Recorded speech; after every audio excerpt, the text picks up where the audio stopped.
I'm Chronix, and this is Crystal from the most extreme wrestling, and this is your Raw review for January 23rd, 2012, and we're only 6 days away from the Royal Rumble. That's right. This Sunday! And it actually feels like it should be this Sunday, because they've promoted it for a reasonable length of time. I know, like 6 weeks! It's amazing. It's amazing.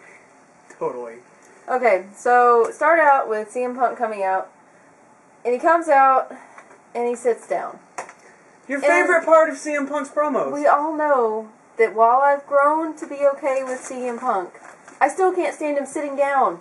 It drives me nuts. Well, all the crowd sat down with him, so it's like he's I got the point, because then when it got dramatic, he stood up. But still. Okay. And so he gives a match promo about him and Dolph's match. The Royal Rumble. He admits, he says, oh, Dolph claims that he's beat me 3 times in a month, which is because he had, which I thought was kind of funny. And then made him seem like a good sport, you know. And he's like, but only because John Laurinaitis, who is a failure and sucks at life, like she did me. So they show the recap of Laurinaitis punching Foley in the face. Yeah. Okay. And so then he's like, oh, you can't ref a match with a broken arm. Why don't you come out here and say to my face and take your balls out of your purse and all this stuff, you know? Well, then Laurinaitis doesn't come down, so he's like... He's just waiting and waiting for him to come out. Yeah, he never comes, and he's like, so I'm going to find you. Starts walking back there, but who to come out? But John Cena? What? Yeah, and he's like in super serious mode. He doesn't talk to the camera or anything, and he has an angry face. No, he's not looking too happy. Yeah, and Punk's like, you know, I wasn't looking for you, I was looking for the other John. But, anyways, and then massive cat fight below the table. Stop it. Anyways, so then Cena's like, I'm sick of seeing you ramble, Punk. I'm here for business. Ooh, and Laurinaitis is going to appear soon, because I said he would. And he's going to give Zack Ryder a rematch, and he's going to give me a match with Kane, and he's going to resign. And Punk is like, just because you said that, he's going to appear. It's quite presumptuous. And then, poof, he appears. It was amazing. It was magic. I know. It's like Cena has magical powers now. He made a person appear. It's a lot better than making fire appear. Well, as Big Johnny comes down to the ring, well, actually, he doesn't actually get to the ring. He stays up there at a very safe distance as everyone gives him plenty of booze. Yeah, and he's like, you know, we all have bad days. We're not ourselves. But that wasn't last week. I stand by my actions. Blah, blah, blah. And Punk's like, come to the ring. Come on. Just come to the ring. He's like, yeah, I'm smarter than that. Yeah, and Laurinaitis is like, you can't tell me what to do. I'm your boss. And I apologize to Zack Cena. And Zack is going to face Kane tonight in a Falls Count Anywhere. And everybody's like, oh no, Zack's going to get killed. And then poor Zack. He's like, and Cena, if you get involved, he'll never ever get a shot at the U.S. Championship again. Ooh. And so and then he also makes a tag match, like right now, of Punk and Cena versus Dolph and Jack. Excuse me! She comes running down there, introducing the new United States champion, Jack Swagger. Who, by the way, is perfectly fine. Like, okay, Zack Ryder gets chokeslammed once and breaks his back. Or no, he doesn't break his back. He breaks his ribs or hurts his back. He has to be taped up. Something really undefined. And yet, Zack Ryder is like, I keep getting confused. Jack Swagger. It's the same thing. I know. Jack Swagger is like unconscious and almost dead and getting beat over the head with steps by Cena, and he's fine this week. Yeah, but Cena stopped. He didn't go all the way, so it didn't like completely screw him up. Dude was unconscious. Anyways, and he makes this awesome rhyme. He says, for what you did to me last week, you'll be dead meat. Like Dr. Seuss. I don't think he meant it. It was really I think that was just a coincidence. Yeah. Anyways, they start the match. Punk gets in there, you know, of course, everybody's loving Punk. Uh-huh. You know, they're going mostly that way. As Punk he's beating up Ziggler really bad, right? Okay. Just beating him up. He's dominating the match. But Jack Swagger comes in there, he gets taken outside, he's like gonna get the pin or whatever, but STFU outside, Punk starts going up to get his big elbow drop, but that does not happen as John Laurinaitis pushes him off of the top rope. And it's like, what? You just screwed him over! You can't do that. He's supposed to be in a position of power, he's not supposed to be screwing over the talent, right? It's true. But Zig comes in off that distraction and gets the victory. So Dolph Ziggler gets a very cheap win with the tights and all that. With the tights. He grabs the tights and pulls the tights. Well, I thought you were talking about I thought you were talking about Dolph's zebra tights. He pulls... No. I'm talking about his tights. Well, I just wanted to be clear. So, with all that craziness, that gets a match set up later for tonight with CM Punk and John Laurinaitis, which I'm like, man, they could say this for a pay-per-view. Are you freaking serious? Yeah, it was total blow-off. It's confusing. So, all of a sudden... Is it right? They tell us on Raw, which they told us on Twitter before, but we find out watching Raw, because that's the only thing that really matters, what happens on Raw, right? So, we find out that the highlight reel is happening right now. That's so, right. it's With Chris Jericho. With Chris Jericho, because it's his show. So he comes out there, and he's like, yeah, I'm going to talk. Ooh, and the crowd's going crazy. Everybody's believing it. They're like, he's going to talk right now, yeah! But he doesn't really do it. And as the crowd starts to boo, he goes, he's like, hold on. I'm going to get the t-shirt gun. He grabs the t-shirt gun. He's going to shoot it this way? No. Shoot it that way, shoot it this way. Does the whole Hulk Hogan bit. And he doesn't shoot it to anybody. It's true. People love it. And then as they start to boo, he grabs the camera. And he's like, yeah, look, you're on camera and I got the camera. And then as people starts to boo again, he grabs the microphone. And people are like, oh, this is it. He built it up perfectly, just climaxed it. And he says... This Sunday at the Rumble be the end of the world as we know it. Well, you skipped the part where he showed the actual highlight reel. Oh, yeah. Of himself, which I thought was funny and ironic in my head, because when they said highlight reel, that's what I thought was going to happen, that he was going to show a highlight reel of his career. His actual highlight reel. And so that's what I was expecting the entire time, whereas everyone else was like psyched because they were expecting this show that I didn't know about. Oh, it's funny. So, the amount of boos he got for showing the highlight reel was amazing. Yeah, and so, but I had to ask for clarification because I was expecting that, because it was a highlight reel. So I just thought that was kind of ironic. So as he says this line that was already in his promos and everything, in the video promos packages for him returning, he did speak, but he technically didn't say anything that we didn't already know. But I mean, it doesn't really matter because it was built up so well, it was so dramatic, that it was actually, like, interesting and exciting that he said a sentence. Yeah, I mean, it was... and then he turned on all the lights and did his awesome light-up jacket thing. Yeah, so that was awesome. Yes. Okay. So they show the By the Numbers promo, which they pretty much did the exact same thing last year, which I'm sure they had to change some of the numbers. Stupid, by the way. Yeah, well, I mean, it's annoying. Last year was way more annoying with the amount of times that they mentioned, like, numbers and this and that. I don't want to have to, like, think about math during wrestling. Yeah, well, that's true. That's just one of those things. But they showed a bunch of awesome spots, including John Morrison. And I heard even that the Jeff Hardy was in there amazingly. I didn't see that. So, oh boy, now we got Zack Ryder, and he's selling his injury with the ribs and everything, and he's talking with Eve, and Eve is giving her lines. Eve finally gets into the girlfriend role. It's like she heard me last week, because what did I say last week? That she wasn't acting like a girlfriend? That a real girlfriend would say, you stupid, hurt idiot, why are you getting out and going to hurt yourself more? Or something of that nature. Right. And so she finally says that, not as forcefully as I would have, but she politely says, you know, Zach, you just don't have to do this. And he said, no, Eve, I really do. And again, if this was real life, she would have been like, no, you don't, and I'm going to stand between you and the ring, smack you upside the head. But, I mean, I'm just saying. Anyways, so... Awful promo by Eve, I'm sorry. Yes, it was awful. And then Mick Foley pops up. Oh, yeah. And he says... Sorry, I had to vomit a little bit. Anyways, and so he says, you know, Zach, Kane's an animal, but Kane's a human way deep down inside. He's just a human. It ain't that deep. The guy was a regular human like a month ago. I mean, I'm sorry. I can't get over that. Now he's a monster. Like a month ago, he was a regular human. That's a good point. I'm just saying, it's not that deep.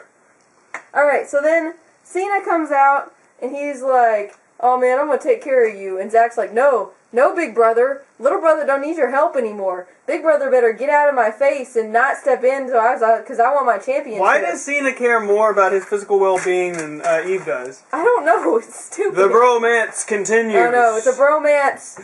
I see a bromance. So now it's Kane versus Zack Ryder in the Falls Count Anywhere match. As, well, the announcer, I could have swore he said Balls Count Anywhere. Just saying. So I was confused about how this was going to turn out. Well, your mind was on the bromance, that's why. I was. Yeah, that makes sense. Yeah. So, of course, Zack Ryder has his ribs taped up, so that is where the focus is attacked. Bullseye painted. beats the living crap out of Zack Ryder outside of the ring. Look, at one point he was using the rib bandage as a handle. Oh my gosh, when they're fighting the crowd. It was greatness. And that's as they start making their way back up to the entrance ramp. I think the only thing Zack Ryder actually did out there was hit him with some random briefcase. He hit him with a briefcase, and he got one punch in.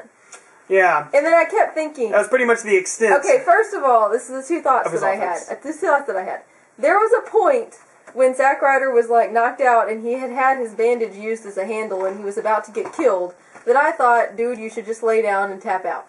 You should give up. That's what Cole said. And Michael Cole thought that, too, but it was after I thought that. I'm just saying. And, also I thought that, Eve, you should have gone and helped your man at this point. I'm just saying. Why was she even... out there? I don't know. Killed. She was no help. Did she not watch SmackDown when AJ got killed? I know. And she was no help. Like, she didn't even, like, jump in front of Kane and say, please, Kane, don't hurt him. I mean, nothing. She was just standing over to the side. Okay, anyway, so, alright, so that we have the empathy chants, you know. Yeah. And that's when he got they didn't chant empathy, but they were, you know, everyone was feeling the empathy. That's when he got his punch in. He was strengthened from the crowd. But then, Kane... choke slams him into the trap door where Rey Mysterio comes out of. And I asked, what about Rey? We haven't seen Rey in months and he's probably under there just nursing his wounds, ready to pop out at the Rumble, but no, he gets squished by a flying Zack Ryder. With the platform underneath. Oh, so I mean, I could only imagine his flattened out body underneath him. Okay, so then we have, Eve finally comes over there. Well, Kane, like, chases her, and then he leaves. Cena appears, and then Eve goes over, and Cena goes over, and Eve's crying really fakely, and they're both staring into the hole. Oh my gosh! So then after they've had ample time to move the giant mattress, the giant mattress that we all know is underneath there, they finally sew Zack all knocked out, and then the paramedics are all mic'd up and talking and stuff. I know, right? You can hear them clearly, like, whispering. And then, of course, the announcers go completely silent, like he died or something. I know. It was like, oh my gosh. But we'll get some updates. So don't worry. Later on tonight, we'll find out what happened to Zack Ryder. There's a commercial where they announced that Orton is returning. And then they load Zack into the ambulance. And this was a really important part. It was stupid and lame, but it was important. Because Cena's like, they're loading up Zack, and there's Eve and Cena. And Cena's like, I'm going to fix this. I'm like, what are you going to do? How can you fix this? But anyways, and then Eve's like, this is all your fault, Cena!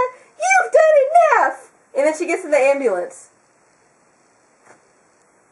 But it didn't even make logical sense. Is this where we get the nice shot of Cena's face? I think so. They zoom in to No. First, Josh Matthews comes out. Oh. Okay, so Cena's feeling all crummy because Zack Ryder's stupid idiot girlfriend that didn't help him anyways, and it's probably more her fault than Cena's, if we're going to assign blame. Just told him it was his fault, and so Josh Matthews comes up. You know, Josh Matthews always asks the awkward questions. It's like his He always get punked out. I think at WrestleMania he got stunned. I know, he's like, Cena, do you feel awful?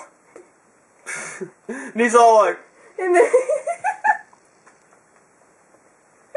Cena comes over there and is like, get that microphone out of my face, and slaps it right down. And Cena zoomed in to, like, right here. And he made this horrible face. I don't know, kind of looked like he was... He looked it was a cross between, like, an angry fish and, like, him taking a dump or something. I mean, it was... I don't know. It was... I laughed. Yeah, I mean... I couldn't handle it. It didn't exactly, like, give me the reaction that I was supposed to have, I don't think. I thought it was hysterical. So Now we cut to something completely unrelated. The next match, Sheamus versus Jinder Mahal. Random. Yeah, well, no surprise here. Sheamus wins. Hooray. So, yeah. It was super exciting. Oh, but... Oh, Sheamus is going to win the Rumble, too, by the way. Yeah. That's what he says. There was an epic thing that happened here. For, like, the first time ever, you had an enemy guy on commentary, a.k.a. Wade Barrett, and... Oh, I forgot about that. There was no post-match beatdown. I know. There was some equals. No one can see me. That's okay. It's Teddy's butt greater than Crystal. Post-match words, but there was no post-match beatdown. Yeah, usually somebody comes and does announcing, then they get the post-match beatdown. But that did not happen. Now we have a Miz interview. Almost completely forgot about the poor guy. That's true. And I'm sorry, I thought this was like a lackadaisical promo on Miz's part. It was kind of like, yeah. And then he wasn't making eye contact with the camera, which that's R-Truth's thing. So it confused me that Miz was doing it because he's not supposed to be crazy. He's supposed to be intense, so he should be looking at the camera. That's true. Like when he gets his face all up in there. With his pretty blue eyes. But so this random guy comes in the shot called Fletcher or something. Fletcher? Or, I don't know. Saying that... He says he's a researcher.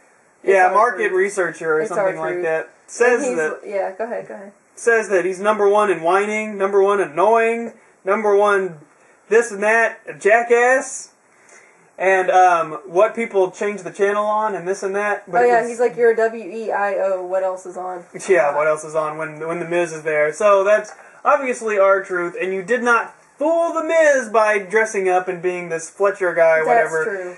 That's true. Most market researchers aren't like huge ripped dudes, I'm just saying. So all of a sudden, Laurinaitis comes running out there and says, I can't hear myself think I'm trying to get ready for this match, but I can't. I got my tie off and I got my shirt, but I just can't get ready. You need to shut up! Because he's got to get ready for everything, and whoever loses this match tonight between R-Truth and The Miz will enter the Royal Rumble at number 1, and they will have the least amount of chance of winning the Rumble. That's right. So that was crazy. Master Shawn Michaels. Alright, so then we have Brodus Clay versus Heath Slater, Jobber of the Week, with William Regal on commentary. William Regal? What did I say? Regal. Okay, yeah, I meant Regal. Anyways, which is always awesomeness. Anytime you get William Regal speaking is greatness. It's true, because he said a great line. He's like, watching Brodus Clay gyrate and jiggle about like that is like watching a walrus giving birth. It was awesome. And it makes it better when you say it with an English accent. Yeah, but he didn't get besmirched tonight, did he? He did not get besmirched. It's always a good thing. Because Brodus Clay just annihilated the Jobber of the Week. And had a post-match dance. Yep, and had a dance. So that was nice. Then we get the Royal Rumble 2007 replay of The Undertaker winning the Rumble. Putting in our minds, could The Undertaker be there? We don't know.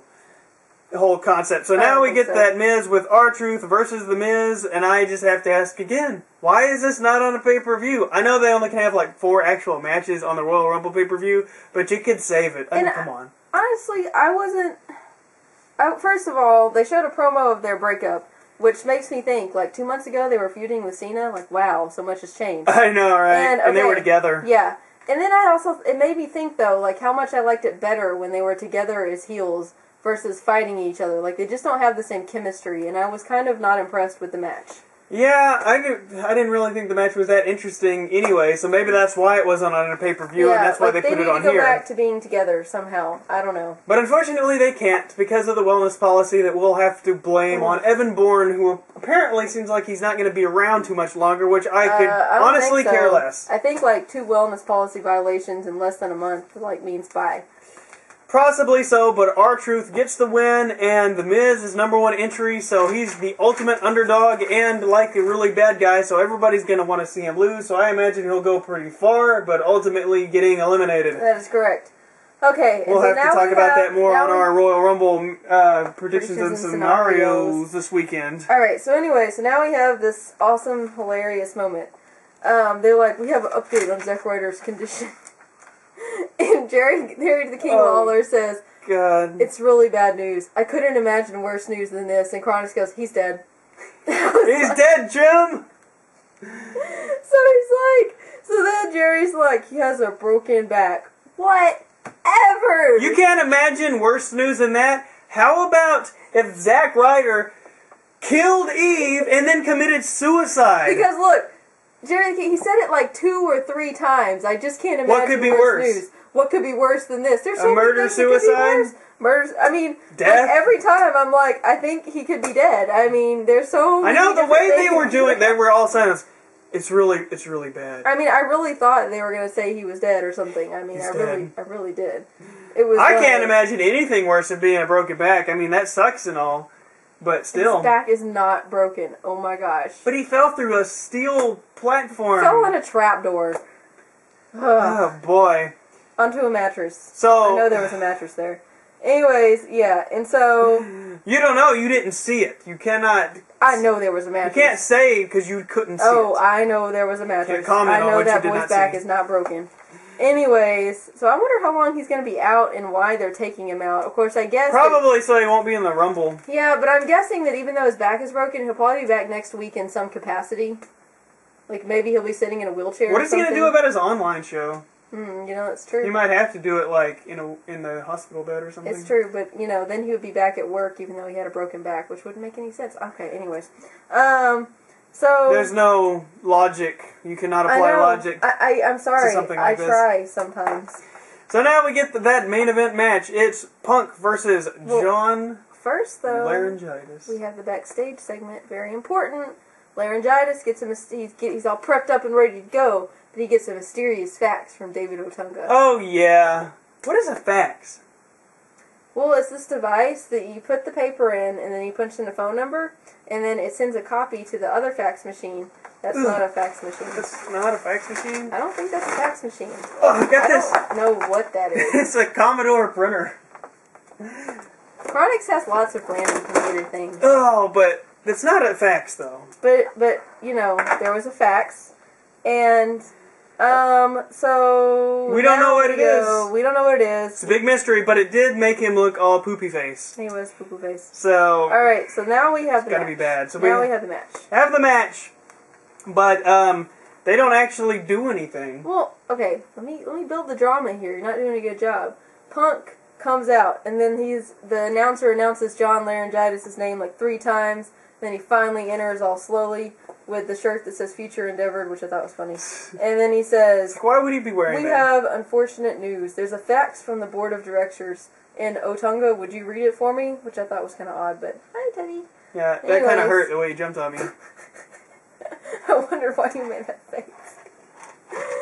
Anyways, so Otunga says, so the fax says, well, we think you have questionable judgment, intent to abuse authority against Punk. Apparently, they weren't concerned about Zack Ryder breaking his back, which I thought was odd. I think that adds into it. They didn't say that. Anyways, he says, therefore, your status as interim general manager is officially under review, and you have a formal job evaluation next Monday, which all sounded incredibly boring until they got to your formal job evaluation will be conducted by COO Triple H. Yeah! Okay. So that'll be awesome because we get to see Triple H again. So we have a reason to watch Raw next week besides the whole Who Won the Royal Rumble thing. Yeah. Alright, so then Punk is like, oh, this means if you screw me, you're fired and I'm going to punch you in the face. And Laurinaitis is like, no, man, this is my wake-up call. I'm so sorry. I'm not going to do it again, And then he's like, he announces for sure that Mick Foley is going to be in the Royal Rumble.